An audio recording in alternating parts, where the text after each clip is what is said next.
নমস্কার, আরসিটিভি সংবাদের বিশেষ অনুষ্ঠানে আপনাদের সকলকে আরও একবার স্বাগত। গোটা দিন ধরে যে সমস্ত খবর, গুরুত্বপূর্ণ খবর, রাজ্যের বিভিন্ন প্রান্তের খবর আপনাদের চোখ এড়িয়ে যায়, আমরা সন্ধ্যার এই সময়টায় সেই খবরগুলোকে গুছিয়ে আপনাদের সামনে উপস্থাপনের চেষ্টা করি। দেখুন, আজকে মূলত আমার যে আপনাদের সামনে যে আলোচনা আমি করব তার সিংহভাগ জুড়ে থাকছে রাজ্যের একের পর এক দুর্নীতির সেই নিদারুণ চিত্র ক্রমশ প্রকাশ্যে আসছে। সুনীল গঙ্গোপাধ্যায় লিখেছিলেন, কেউ কথা রাখেনি, কিন্তু ক্ষমতায় মুখ্যমন্ত্রী হিসেবে শপথ নেওয়ার পর শুভেন্দু অধিকারী আগে যে কথা বলেছিলেন নির্বাচনের আগে, যে বিজেপি সরকার ক্ষমতায় এলে দুর্নীতির ফাইল একের পর এক খোলা হবে, কাউকে রেয়াত করা হবে না, জেল হেফাজতে ঢোকানো হবে তাদের। ক্ষমতায় আসার মাত্র 6 ঘন্টার মধ্যে আমরা কি দেখলাম, যে এসএসসির ফাইল, যেটা সুপ্রিম কোর্টের অর্ডার সত্ত্বেও আগের রাজ্য সরকার তালিকা প্রকাশ করেনি, শুধুমাত্র যারা চাকরি পেয়েছে, যারা ওয়েটিং লিস্টে ছিল তাদের তালিকা প্রকাশ করেছিল, কিন্তু গোটা তালিকা যেটা সিবিআই জমা দিয়েছিল হার্ড ডিস্কে, সেই তালিকা প্রকাশ করেনি। ক্ষমতায় আসার মাত্র 6 ঘন্টা পর এই রাজ্য সরকার নির্দেশে এসএসসি সেই তালিকা আপলোড করলো তাদের ওয়েবসাইটে। এবং এই যে আপলোড করবার পর দুর্নীতির কতটা দূরে ছড়িয়েছে সাধারণ মানুষ দেখে ক্রমশ চমকে যাচ্ছে। যে ছাত্ররা একটা সোনালী ভবিষ্যতের স্বপ্ন নিয়ে পরীক্ষা দিয়েছিল, ভালো পরীক্ষা দিয়েছিল, তাদেরকে বঞ্চিত করে অসংখ্য অযোগ্যদের চাকরি দেওয়া হয়েছে, তার ছবিটা কিন্তু এবার এই আপলোড করবার মাধ্যমে সাধারণ মানুষ দেখতে পাচ্ছেন। পরীক্ষার খাতায় অনেকে রোল নাম্বার ঠিক মতো লেখেননি, পরীক্ষায় দেখা যাচ্ছে 21 পেয়েছে, তাকে করে দেওয়া হয়েছে 53, ডাবলেরও বেশি। এইভাবে দুর্নীতি হয়েছে, শিক্ষা ক্ষেত্রকে একেবারে ছিনিমিনি খেলা হয়েছে শিক্ষা জগৎ নিয়ে। আগামী প্রজন্মের ছাত্রছাত্রীদের ভবিষ্যৎ কার্যত শেষ করে দিয়েছে শিক্ষা জগতের দুর্নীতির সঙ্গে যুক্ত কয়েকজন নেতা, মন্ত্রী, আমলারা। সেই ফাইল প্রকাশ্যে এনেছে এই সরকার। শুধু তাই, এই শিক্ষা দুর্নীতির ফাইল খুঁজতে গিয়ে ইডি বলুন, তাদের নজরে আসে পুরো দুর্নীতি, অর্থাৎ গোটা রাজ্যে যে পুরসভার পুরসভা চালানো হয় সেখানে কর্মী নিয়োগ। কিন্তু এই কর্মী নিয়োগ কি মেধার ভিত্তিতে, যোগ্যতার ভিত্তিতে? তদন্তকারী অফিসাররা বলছেন আদতেও তা নয়, এর পেছনেও রয়েছে কোটি কোটি টাকার খেলা। এই মুহূর্তে ইডির হেফাজতে সরাসরি রাজ্যের প্রাক্তন দমকল মন্ত্রী সুজিত বসু। একাধিকবার তলবের পর না আসার পর শেষ পর্যন্ত তিনি যখন যান, প্রায় 11.5 ঘন্টা জেরা করবার পর তদন্তে অসহযোগিতা করছেন তিনি, এই অভিযোগে তাকে ইডি কিন্তু তাকে নিজেদের হেফাজতে নেয়, গ্রেপ্তার করে।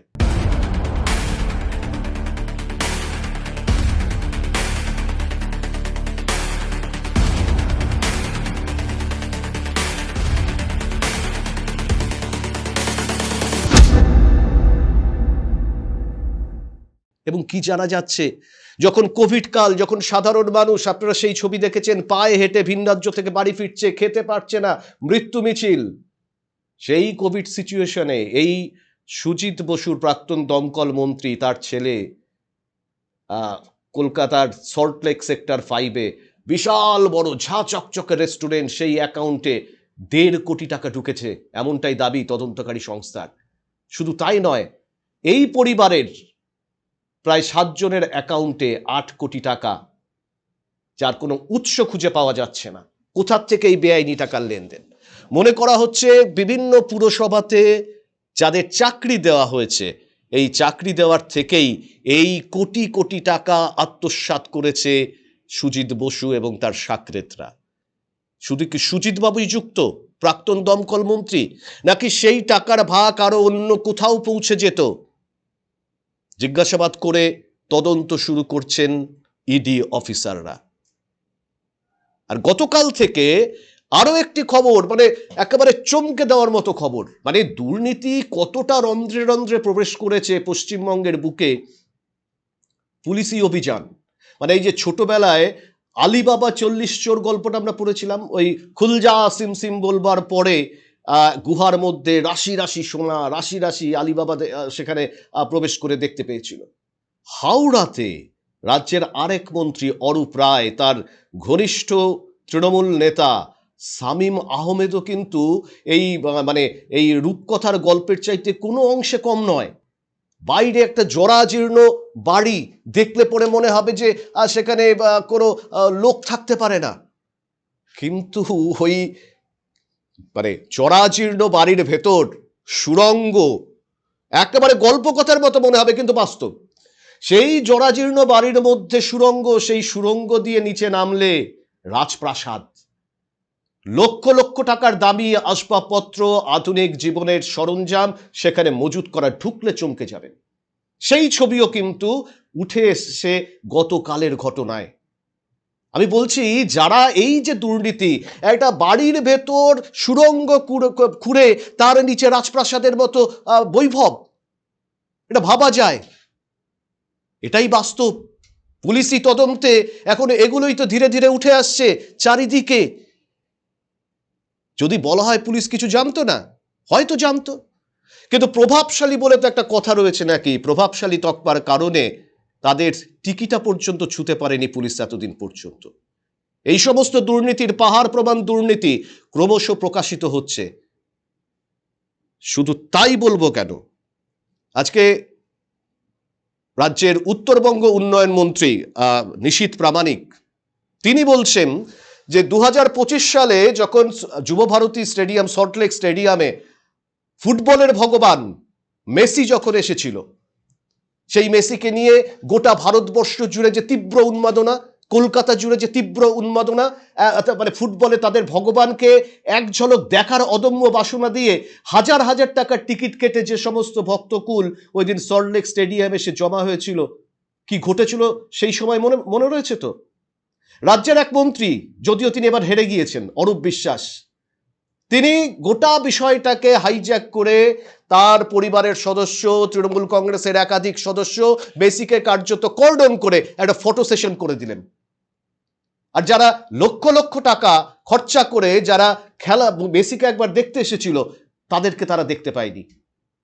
1 লিটারের জলের বোতল সেখানে 200 টাকায় বিক্রি হয়েছে, একটা সামোসা 500 টাকায় বিক্রি হয়েছে। এই যে দুর্নীতি, ফলে মেসি সেখানে মাঠে থামেনি, চেয়ার ভাঙচুর হয়েছে, বিশৃঙ্খলা, মেসি সেখান থেকে চলে গিয়েছিল, লজ্জায় মুখ ঢেকেছিল ফুটবলের প্রিয় শহর কলকাতা। এই দুর্নীতির দায়ভার সেদিন দাঁড়িয়ে বলেছিলেন শুভেন্দু অধিকারী ক্ষমতায় আসলে ফাইল খোলা হবে। আজকে উত্তরবঙ্গ উন্নয়ন মন্ত্রী, ক্রীড়ামন্ত্রী নিশীথ প্রামাণিক পরিষ্কার জানাচ্ছেন মুখ্যমন্ত্রীর সাথে এই বিষয় নিয়ে কথা বলবেন, এবং 2025 সালে যে সমস্ত মানুষেরা, ফুটবল প্রেমী মানুষেরা প্রতারিত হয়েছেন, তাদের টাকাটা ফেরত দেওয়া যায় কিনা এই সরকার চিন্তা করবেন, এবং এই সংক্রান্ত ফাইল ওপেন করা হবে, যাতে করে এই যে বৃহত্তর দুর্নীতির ক্ষেত্রে কারা কারা যুক্ত রয়েছেন তাদেরকে খুঁজে বের করা হবে। ফলে দুর্নীতি শুধু শিক্ষাক্ষেত্রে নয়, শিক্ষা থেকে শুরু করে সামগ্রিকভাবে বিভিন্ন জায়গায় এই দুর্নীতি কিন্তু ছড়িয়ে পড়েছে। দুর্নীতির তালিকাটা খুব একটা ছোট নয়, জানেন তো? এসআইআর পর্বে বেআইনিভাবে যারা সার্টিফিকেট ইস্যু করেছিল, মুখ্যমন্ত্রী জানাচ্ছেন সেই সমস্ত ফাইল জমা আছে, তাদের বিরুদ্ধে কঠোর থেকে কঠোরতম ব্যবস্থা নেওয়া হবে। এবং বিভিন্ন সময়ে ওবিসি বলুন, এসসি বলুন, এসটি, জাল সার্টিফিকেট বের করে ক্ষমতার শীর্ষ পদে আসীন রয়েছেন অনেক নেতা নেত্রী, তাদের ফাইলও নাকি এবার খোলা হচ্ছে। অর্থাৎ দুর্নীতির মাত্রা শুধুমাত্র একমুখী ছিল পশ্চিমবঙ্গের ক্ষেত্রে সেটা নয়।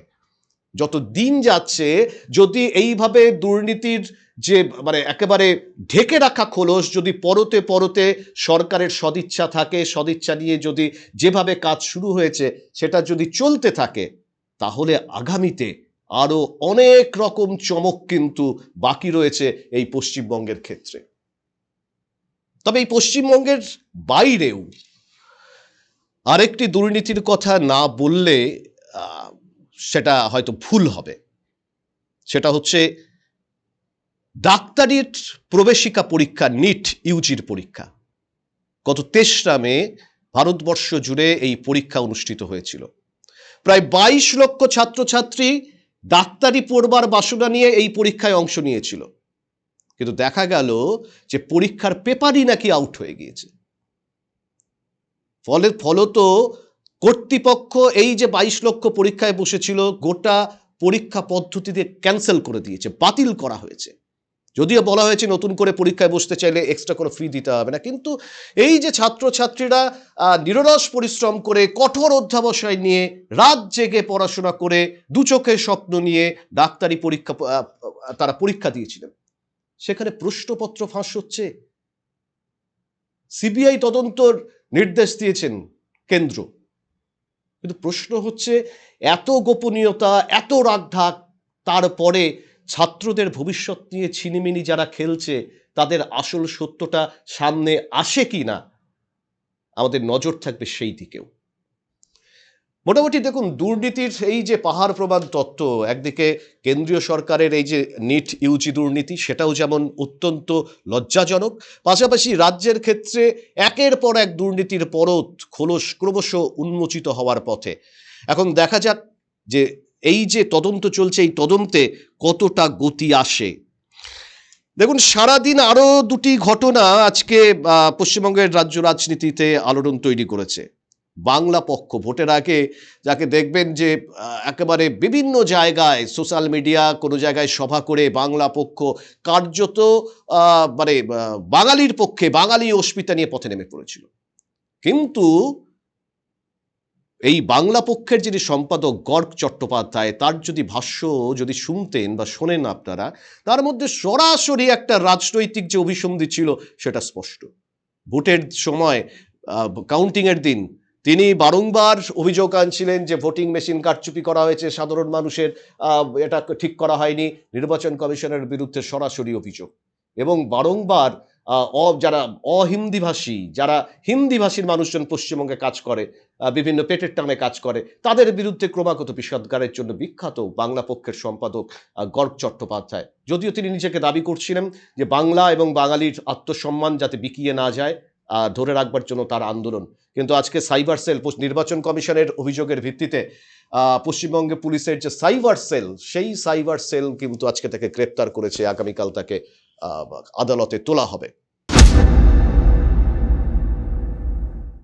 আরেকটি বিষয়, আপনারা জানেন যে গতকালই রাজ্যের মুখ্য সচিব হিসাবে দায়িত্ব নিয়েছেন সিইও নির্বাচন কমিশনের মনোজ আগরওয়াল।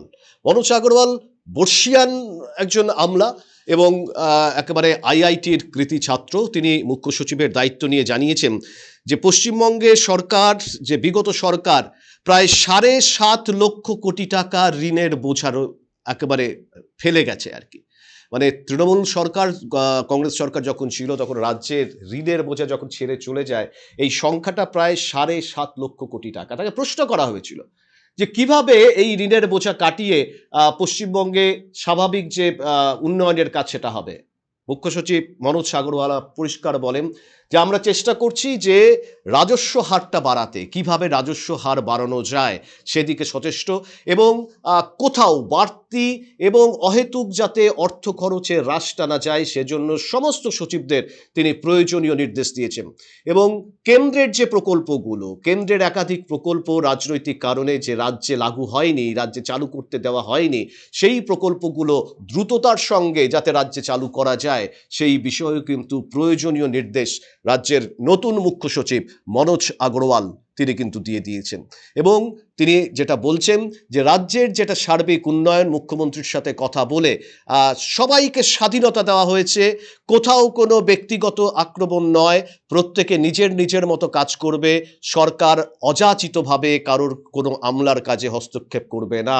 একটা নতুন আমলাতন্ত্র, যেটা যার রূপ এর আগে দেখা যায়নি, সেই নতুন আমলাতন্ত্র আগামী দিনে পশ্চিমবঙ্গের উন্নয়নে মনোনিবেশ করবে। যদি এই যে আশ্বাস, সেই আশ্বাস যদি বাস্তবে পরিণত হয়, তাহলে স্বাভাবিকভাবেই পশ্চিমবঙ্গের যে আগামী দিনের যে সার্বিক উন্নয়ন, বিভিন্ন যে প্রকল্প, সেটা রাজ্য সরকারের প্রকল্প হোক, সেটা কেন্দ্রীয় সরকারের প্রকল্প হোক, তার যে সরাসরি উপকার, সেটা কিন্তু সাধারণ মানুষ পৌঁছে যাবেন। আর সাধারণ মানুষই তো ভোট দিয়ে এক সরকার নির্বাচিত করেন। ফলে সরকারের যে আশ্বাস, সেই আশ্বাস বা প্রতিশ্রুতি যত তাড়াতাড়ি সাধারণ মানুষের আর্থসামাজিক মানোন্নয়ন ঘটবে, সেটা অবশ্যই রাজ্যের পক্ষে একটা ইতিবাচক দিক হবে। আমরা আমাদের আজকের এই অনুষ্ঠান শেষ করব। কিছুক্ষণ আগেই আপনারা জানেন যে ইতিমধ্যেই মানিকতলা কেন্দ্র থেকে যিনি জয়ী হয়েছেন তাপস রায়, তাকে তিনি প্রোটেম স্পিকার হিসাবে তিনি নির্বাচিত হয়েছেন, প্রোটেম স্পিকার হিসেবে নির্বাচিত হয়েছেন এবং রাজভবনে তিনি শপথ নেন। তাপস রায় দীর্ঘদিনের তার আহ, একেবারে বিধানসভা এবং রাজনীতিতে তার দক্ষতা রয়েছে।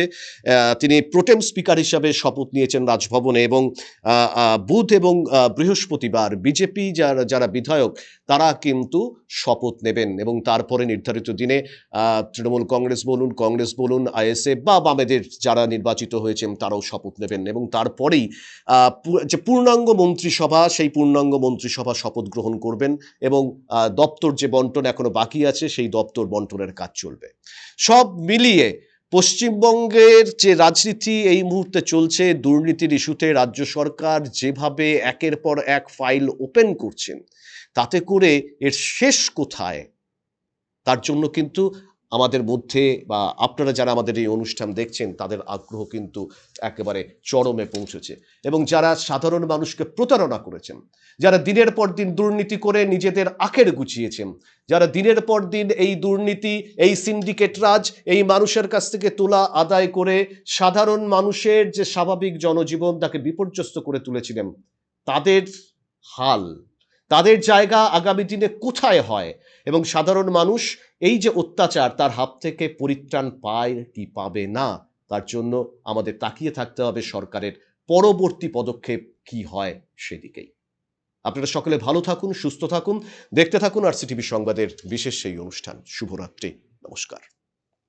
This channel does not promote any violent or harmful or illegal activities. All content provided by this channel is meant for an educational purpose only.